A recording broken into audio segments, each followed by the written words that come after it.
नमस्कार दोस्तों, हिंदी मंजूषा चैनल पर आपका स्वागत है।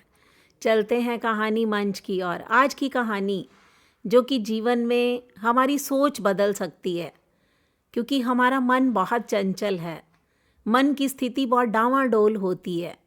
तो कहानी का शीर्षक भी यही है, मन की स्थिति। कहानी शुरू करती हूँ। एक बार सेठ चांदीराम जी ने पंडित वसावा राम को अपने घर भोजन हेतु निमंत्रित किया। पंडित जी का एकादशी का व्रत था। पंडित जी नहीं जा सकते थे, पर उन्होंने अपने 2 शिष्य राम और श्याम को सेठ जी के यहाँ भोजन करने के लिए भेज दिया। जब दोनों शिष्य चांदीराम जी के यहाँ भोजन करके वापस लौटे, एक शिष्य दुखी था, दूसरा प्रसन्न था।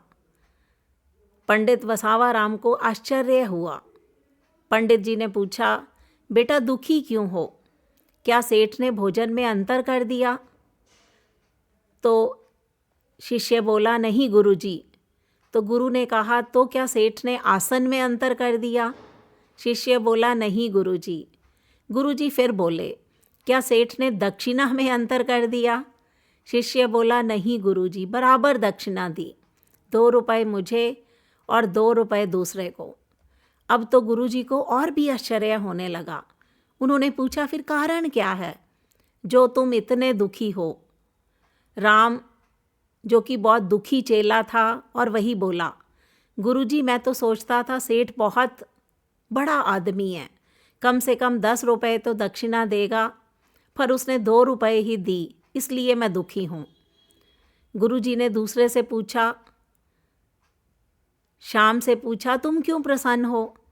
तो श्याम बोला, गुरुजी मैं जानता था सेठ बहुत कंजूस है, 8 आने से ज़्यादा दक्षिणा नहीं देगा, पर उसने 2 रुपए दे दिए, इसलिए मैं प्रसन्न हूँ। बस यही दोस्तों हमारे मन का हाल है।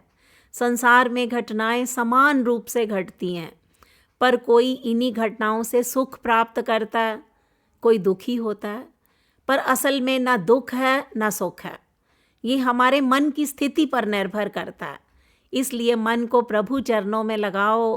कामना पूरी ना हो तो दुख, और कामना पूरी हो जाए तो सुख है। लेकिन यदि कोई कामना ही ना हो तो आनंद ही आनंद है। ये थी कहानी मन की स्थिति। ये आपको कैसी लगी? इस पर अपनी प्रतिक्रिया दीजिए। हिंदी मंजूषा चैनल को सब्सक्राइब कीजिए। मिलते हैं अगली वीडियो में। तब तक के लिए नमस्कार।